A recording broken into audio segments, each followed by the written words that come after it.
사무엘상 17장 50절 51절 읽겠습니다. 다윗이 이같이 물매와 돌로 블레셋 사람을 이기고 그를 쳐 죽였으나 자기 손에는 칼이 없었더라.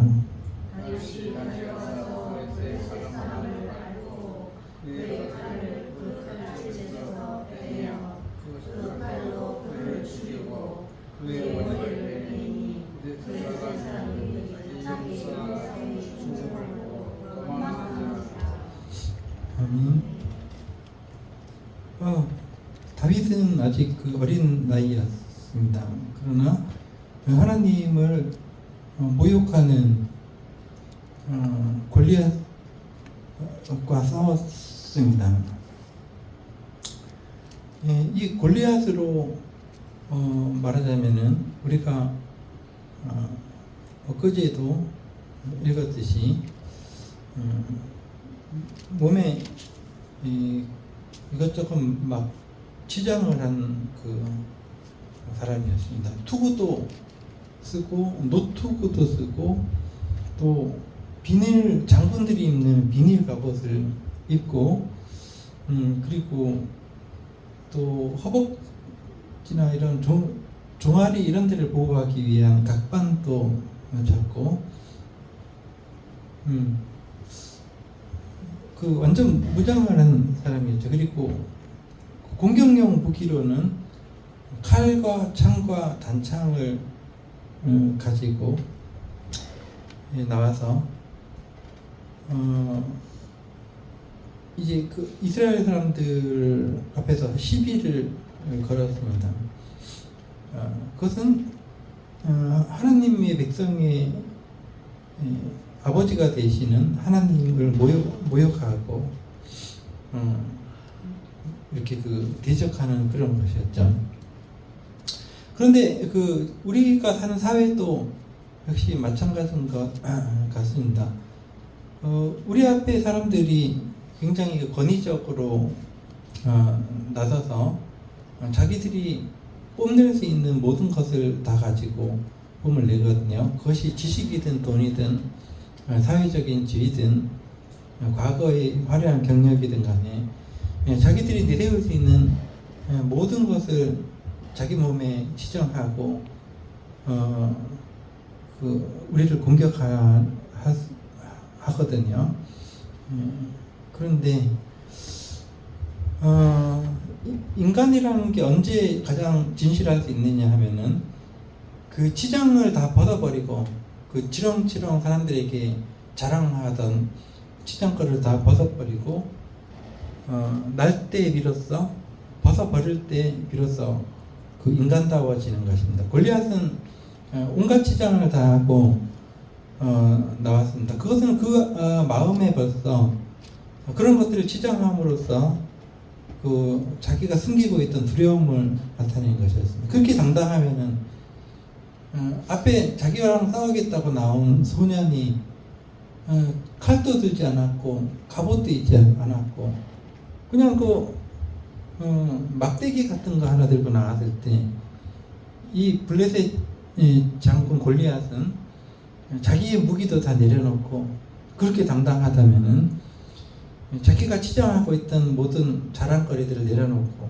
칼과 단창과 그 창, 또 갑옷, 각반, 투구 이런 것도 내려놓고 1대1로 공평하게 맞붙어야 되는 거 아니겠습니까?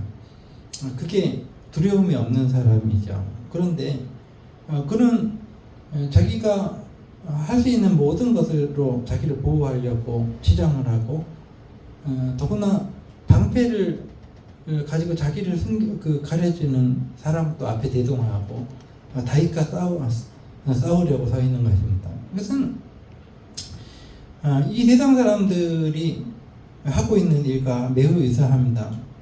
마음속에 두려움이 있으면서도 그 두려움을 어떻게든 숨기려고 온갖 치장으로 자기를 해서 꾸미면서 자기들은 무슨 대학에 나왔네, 자기들은 왕년에 얼마나 높은 지위에 갔었네, 돈이 얼마나 있느네.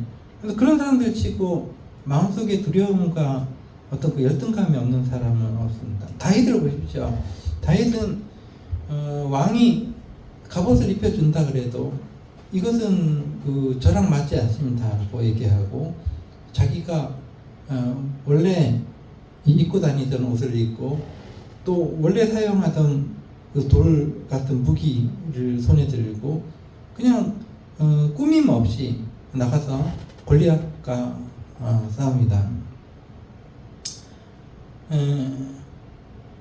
근데 그 싸움이 다윗이 굉장히 유리한 것이 이 블레셋 장군 골리앗은 아무리 힘이 좋아도 너무 치장을 많이 했기 때문에 움직이는 것이 좀 거동이 불편합니다. 사람이 너무 자기를 치장하다 보면 그 움직임 자체가 그 굉장히 단순하고 홀가분하지 않습니다. 그래서 동작이 느리고 여기 보니까 다윗이 싸우러 나오는데 다윗은 그런 옷도 입지 않았고 그냥 그 몸이 가볍기 때문에 여기 보니까 다윗이 블레셋 장군에게 달려들 때 48절에 보니까 다윗이 블레셋 사람 골리앗을 향하여 빨리 달리며 이런 말을 하였습니다. 그러니까 여러분과 제가 이 세상을 살아갈 때 남의 것으로 치장할 필요도 없고 자기를 과장할 필요도 없습니다. 그저 자기 있는 모습 그대로 세상과 싸우면은 그게 가장 그 홀가분하고 빠르고 가장 그 좋은 어떤 그 공격이 될 수가 있습니다. 사람이 그 죽을 때 가장 그 진실해지는 겁니다. 그 전에는 뭐 자기가 크게 뭐 선한 척 하고 살았죠. 근데 이제 죽을 때 그 후회합니다. 괜히 내가 내 자신을 있는 그대로 자기 자신을 받아들이지도 못하고 사람들에게 괜히 허풍만 떨면서 자기가 꽤 그 선한 일을 하는 사람인 것처럼 그렇게 하고 다니잖아요. 근데 사실은 그 죽을 때 자기가 아니라는 것 스스로 알고 또 자기 몸이 아파 보이시죠. 자기가 건강할 때는 뭐 사람들에게 뭐 자기가 그럴듯하게 뭐 포장도 하겠지만 몸이 아프면은 어린애가 되는 겁니다. 어린애가 돼가지고 진짜 그 자기의 그 연약한 모습, 원래 난 이렇게 연약한 사람이었다라는 것을 드러내지 않습니까? 그 윤석열 대통령도 보세요. 그 권력을 가지고 있을 때는 막 자기가 뭐라도 되는 것처럼 막 그게 착각 속에 사는 겁니다. 착각. 막 그러다가 이제 감옥에 가시니까 뭐 눈이 어두워서 안 보이네, 뭐 하네, 뭐 방이 좁네요. 예, 하나도 강한 모습을 보이지 않고 있는 그대로 어린애가 되지 않습니까? 예, 살려달라 뭐 이제 점점점 자기의 원래의 모습을 찾아가는 것인데 우리가 이리저리 치장하고 자기를 과대 포장한 과대망상적인 골리앗처럼 살 것이 아니라 그 다윗처럼 자기가 치장할 수 있는 과장할 수 있는 모든 것을 벗어버리고 그저 자기의 모습 그대로 이 세상을 싸워서 이겨나갈 수 있는 그러한 여러분과 제가 되기를 기도하겠습니다. 그 다음에 다윗이 하는 얘기를 들어보십시오. 블레셋 사람과 싸울 때 45절에 보니까 골리앗은 그 다윗에게 너를 죽여버리겠다라고 얘기합니다. 43절부터 너를 죽여버리겠다라고 얘기하는데 그 죽여야 되는 이유를 얘기 안 해요. 이유가 없어. 그러니까 싸움이란 것은 뭐든지 우리가 세상을 살아갈 때 내가 이 세상을 사는 이유를 알아야 된다. 그냥 막 살면은 이렇게 막 살다 보면 내가 뭐 지금 이 세상에서 뭐 하고 있지라는 질문과 함께 무너지게 돼 있습니다. 그러니까 내가 이 세상을 산다면은 내가 이 세상에서 무엇을 해야 되는가, 왜 사는가를 일단 먼저 철학적으로 분명하게 인식을 해야 됩니다. 그것을 위해서 우리가 성경을 읽고 있는 거고, 하나님이 나를 지으시고 이 땅에 살아가게 하신 이유가 무엇인가? 하나님께서 나를 이 증평이라는 땅에, 신실교회라는 땅에 심어놓으신 이유가 무엇인가? 이거 분명하게 생각을 하면서 여러 가지 문제를 우리가 겪어내야 됩니다. 그렇지 않고 그냥 대범하고 막 살다 보면, 낸대로 살다 보면 이거 내가 지금 뭐 하고 있는 거지라는 의문 속에서 이제 무너질 수밖에 없다는 거죠. 지금 블레셋 사람 골리앗이 자기가 싸우고 있는 소년과 맞닥뜨려서 하고 있는 얘기가 왜 싸워야 되는지를 얘기하지 않고 있습니다. 그저 너를 죽이겠다는 그 말만 되풀이야 합니다. 그러나 다윗은 그에게 이렇게 얘기합니다. 45절에 보니까 다윗이 블레셋 사람 골리앗에게 이르되 너는 칼과 창과 단창을 가지고 나를 협박하고 나를 죽이려고 왔지만은 나는 나의 이 싸움은 만군의 여호와의 이름을 위해서 싸우는 거다. 네가 모욕하는 이스라엘의 군대의 하나님의 이름을 위하여 이 싸움을 싸우는 거다. 참 분명하지 않습니까? 세상을 살아가는 이유, 왜 살아야 되는가, 무엇을 해야 되는가 분명합니다.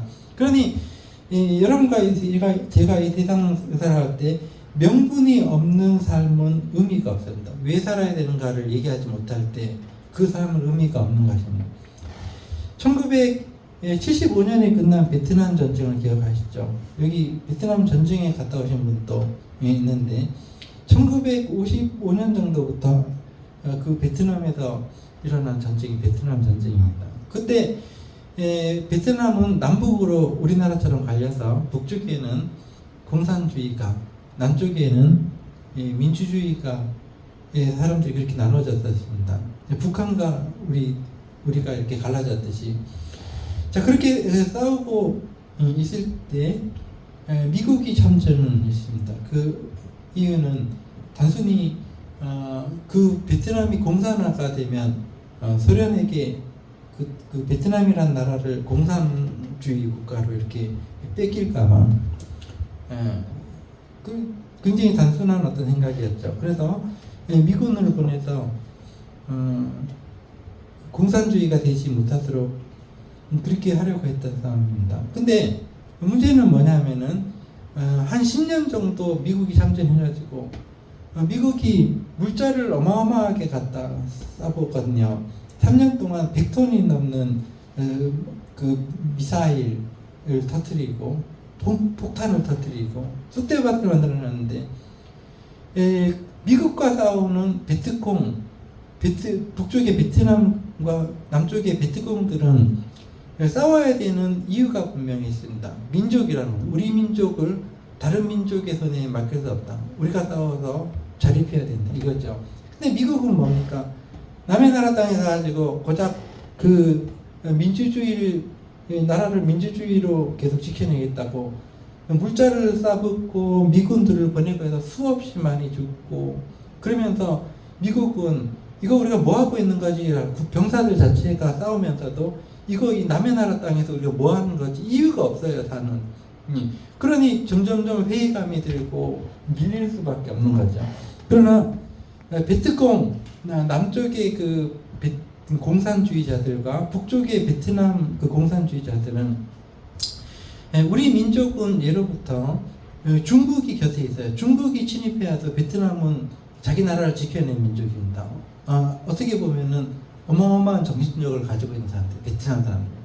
또 중국 분이 계십니까? 그 옆에 많은 그 나라들이 침공해와도 자기 나라를 지켜낸 민족이거든요. 그 세계대전 때 물론 프랑스가 점령을 하긴 했어도 또다시 독립한 그런 어떤 그 저력이 있는 민족입니다. 베트남 민족은요. 근데 그들은 싸워야 될 이유를 분명하게 알았습니다. 미국이 우리나라를 지배하지 못하도록 우리 민족이 우리를 스스로 자립할 수 있도록 우리는 싸워야 된다.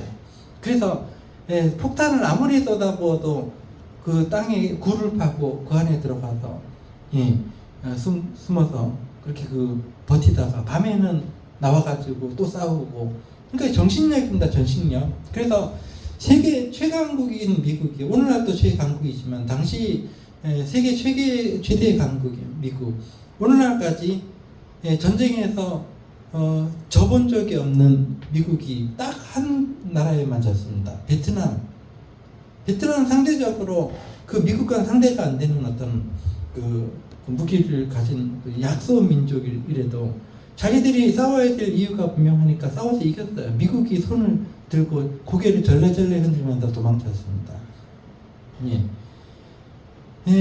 그게 그런 어떤 그 생각들을 가지면서 여러분과 제가 오늘을 살아가면서 그냥 사니까 사는 거지, 안 죽으니까 사는 거지 이렇게 살아간다면 항상 세상 속에서 질 수밖에 없습니다. 그렇게 하지 말고 내가 살아야 될 이유가 하다못해 하나님께서 나에게 주신 자식들을 키워내는 게 나의 사명이다. 뭐 이런 사명감이라도 있으면 그거 하나 붙들고 이제 사는 거. 이게 하나님이 나에게 주신 사명이다.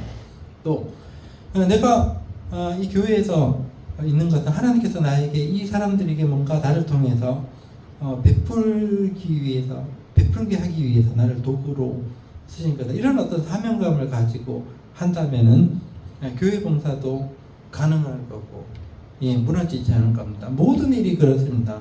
이유 없이 싸운다면은 질 수밖에 없지만 다윗은 분명하게 얘기합니다. 자기의 싸워야 될 이유.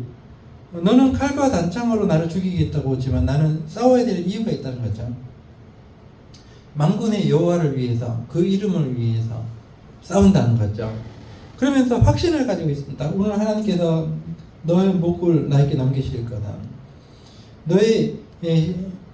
너와 너의 군대의 시체를 오늘 들짐승들에게 주겠다. 이렇게 어떤 확신을 가지고 하는 거예요. 그리고 그의 동작이 빨리 달려가서 그냥 돌멩이 하나로 자기가 가장 잘 사용할 수 있는, 다른 거 아니에요. 그냥 괜히 허풍. 사울이 주는 걸 옷을 입었으면 어떻게 될 뻔했습니까? 그 무거운 옷을 가지고 몸이나 제대로 움직일 수 있었겠습니까? 사울이 주는 칼을 가지고 무거워서 들지도 못하지 않겠습니까, 손님? 그러나 그런 것도 하나도 가져가지 않고 다윗은 자기가 들 수 있는 것만 들었습니다. 자기가 사용하던 돌멩이, 물매, 막대기, 그것이면은 그에겐 충분했던 것이죠. 그리고 그것으로 결국은 온갖 치장을 다하면서 다윗 앞에 등장한 골리앗을 죽일 수가 있었던 거죠. 그 죽인 내용은 집에 가서 여러분이 읽으실 수가 있습니다. 여하튼 간에 오늘 이 저녁에 우리가 말씀을 보고 있는 것은 과연 하나님께서 나에게 원하시는 삶이 무엇인가? 오늘날 이 땅에서 대한민국에 심어 놓으셨습니다. 여기서 하나님께서 나에게 원하시는 것이 무엇인가? 이런 것들을 생각하면서 진실하게 거짓을 벗어버리고 그래도 많은 일을 하지는 못하겠지만 우리가 할 수 있는 만큼 해서 자신의 사명을 잘 감당할 수 있는 여러분과 제가 되기를 기도하겠습니다. 기도하겠습니다.